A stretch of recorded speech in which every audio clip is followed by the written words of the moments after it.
आणि आता घेणार आहोत विविध क्षेत्रातील महत्त्वाच्या बातम्यांचा वेगवान आढावा सुपरफास्ट 50 बातम्यांमधून।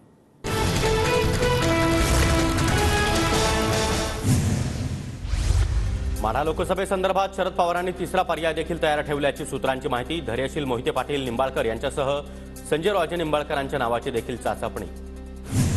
नाशिकमधून छगन भुजबळांची उमेदवारी जाहीर होण्याची शक्यता। देवेंद्र फडणवीस आणि अजित पवार यांच्यामध्ये काल नाशिकच्या जागेवर चर्चा। भुजबळांना उमेदवारी जाहीर झाल्यास हेमंत गोडसे यांच्या भूमिकेकडे लक्ष। माझा हेमंत गोडसेंप्रमाणे भुजबळांना सुद्धा विरोध। महाविकास आघाडीच्या उमेदवाराला पराभूत करण्यासाठी मराठा उमेदवार हवा।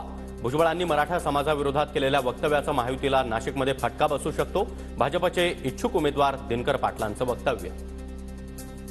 मराठा समाजाच्या बाबत खूप विरोधात या महाराष्ट्रामध्ये वक्तव्य केलेले आहेत, बोललेले आहेत। त्याचा फटका हा आपल्याला या नाशिक लोकसभा मतदारसंघात बसेल।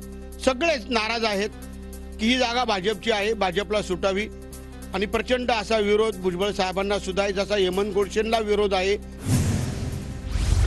धाराशिव लोकसभेच्या जागेसंदर्भात महायुतीमध्ये तणाव वाढला। अर्चना पाटलांच्या उमेदवारीला शिंदे गटातील पदाधिकाऱ्यांचा विरोध। उमेदवार बदला अन्यथा सामूहिक राजीनामे देणार शिंदे गटाच्या पदाधिकाऱ्यांचा इशारा।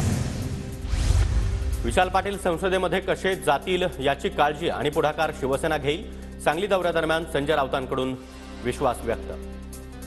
विशाल पाटील हे संसदेमध्ये कसे जातील यापुढे याची काळजी आणि पुढाकार शिवसेना घेईल। संजय राऊतांच्या सांगली दौऱ्याकडे काँग्रेस नेत्यांची पाठ। काँग्रेस नेते राऊतांच्या दौऱ्यामध्ये सहभागी होणार नाहीत। सांगलीच्या जागेवरून काँग्रेसची ठाकरे गटावर नाराजी। सांगली भिवंडीमध्ये उमेदवार जाहीर केले हा आघाडीचा धर्म नाही। वरिष्ठ नेते आघाडी धर्म पाळत नसतील तर कार्यकर्त्यांमध्ये रोष निर्माण होणारच। सांगली आणि भिवंडीच्या जागेवरून नाना पटोलेंकडून पुन्हा एकदा नाराजी व्यक्त। सांगलीमध्ये काही विदर्भ नाही आहे। विदर्भात आम्ही लाट तयार केली, तुमच्या जो उमेदवारी नव्हते तरी तिथं आम्ही तुम्हाला जिंकून देण्याची व्यवस्था करतो आहे। पण सांगली आणि भिवंडीमध्ये असं काही करू नका, त्याचे परिणाम त्या पट्ट्यामध्ये होतील हे आम्ही त्या दिवशी सूचना दिलेल्या आहेत। सांगलीमध्ये त्यांनी उमेदवार जाहीर केला, हे आघाडीचा धर्म नाही एवढंच आम्ही म्हणू। रामटेकमध्ये काँग्रेसनं उमेदवार दिला, आम्ही काहीही बोललो नाही। आघाडी धर्म सगळेच पाळतात। रामटेकमध्ये काँग्रेसचा प्रचार करू। संजय राऊतांचा पटोलेंना पलटवार। धर्म सगळेच पाळतायत, तेही पाळतात, आम्ही पाळतोय। आता या सगळ्या चर्चा करण्यापेक्षा कामाला लागलं पाहिजे। आता रामटेक हे आमचा मतदारसंघ होता सिटिंग, त्यांनी उमेदवार जाहीर केला, आम्ही काय बोललो का? नाही, आता त्यांनी केला, आम्ही काम करू त्यांच्या उमेदवाराचं। आम्हाला काय इशारा देता? आम्ही कुठलाही इशारा खपवून घेणार नाही। सांगलीवरून भास्कर जाधव यांनी दिलेल्या इशाऱ्यावर पटोलेंचा पलटवार। आम्हाला काय इशारा द्यायचा आहे? कोणाला इशारा काँग्रेसवाले कोणाचा समजतात नाही, आम्ही जनतेचाच फक्त इशारा समजतो। जनतेचा कौल आम्हाला माहिती आहे, पण या पद्धतीनं होत असेल तर अजिबात आम्ही खपवून घेणार नाही। कार्यकर्त्याच्या भावना तीव्र आहेत। सांगलीची जागा ठाकरे गटाचीच, कार्यकर्त्यांनो कामाला लागा। सांगलीतील बैठकीमध्ये संजय राऊतांच्या कार्यकर्त्यांना सूचना। मैत्रीपूर्ण लढत सांगलीमध्ये होणार नाही, राऊतांकडून विश्वास व्यक्त। सुनेत्रा पवार यांच्या प्रचारार्थ देवेंद्र फडणवीसांची आज इंदापुरात जाहीर सभा। दुपारी 4 वाजता सभेला सुरुवात होणार। सुनेत्रा पवार यांच्यासाठी मुख्यमंत्री एकनाथ शिंदे देखील मैदानात। बारामतीच्या प्रत्येक विधानसभा मतदारसंघामध्ये आढावा बैठका घेतल्या जाणार। बारामतीमध्ये संपर्क प्रमुखांना बैठका घेण्याच्या शिंदेंच्या सूचना। सुनेत्रा पवार यांचं भोरमध्ये शिंदे गटाकडून जंगी स्वागत। सुनेत्रा पवारांवर भोरमध्ये जेसीबीमधून पुष्पवृष्टी। सुनेत्रा पवार भाटघर धरण खोऱ्यातील ग्रामस्थांसोबत संवाद साधणार। वसंत मोरे आज अकोल्यामध्ये प्रकाश आंबेडकरांची भेट घेणार। मोरेंचा आज वंचितमध्ये पक्षप्रवेश होण्याची शक्यता। ज्योती मेटे यांना वंचितकडून देखील ऑफर। सूत्रांची माहिती, शरद पवार गटाकडून उमेदवारी न मिळाल्यानं ज्योती मेटे नाराज असल्याची माहिती। ज्योती मेटे आज बीडमधील कार्यकर्त्यांसोबत संवाद साधणार।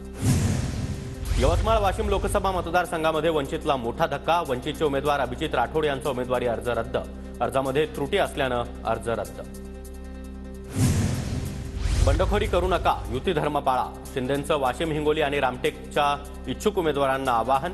ज्यांचा पत्ता कट झाला त्यांचं राजकीय पुनर्वसन करणार, कुणावरही अन्याय होणार नाही, शिंदेंचं आश्वासन। रत्नागिरी सिंधुदुर्गच्या जागेचा पेच असतानाच नारायण राणे यांच्या सभांचा धडाका। राणे उद्या राजापूर आणि जयगडमध्ये सभा घेणार।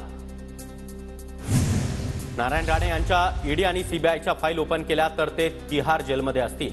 2 महिन्यामध्ये राणे जेलमध्ये जातील. बाप बेटे जात आज जाणार असल्याच्या नारायण राणेंच्या टीकेला संजय राऊतांचं प्रत्युत्तर.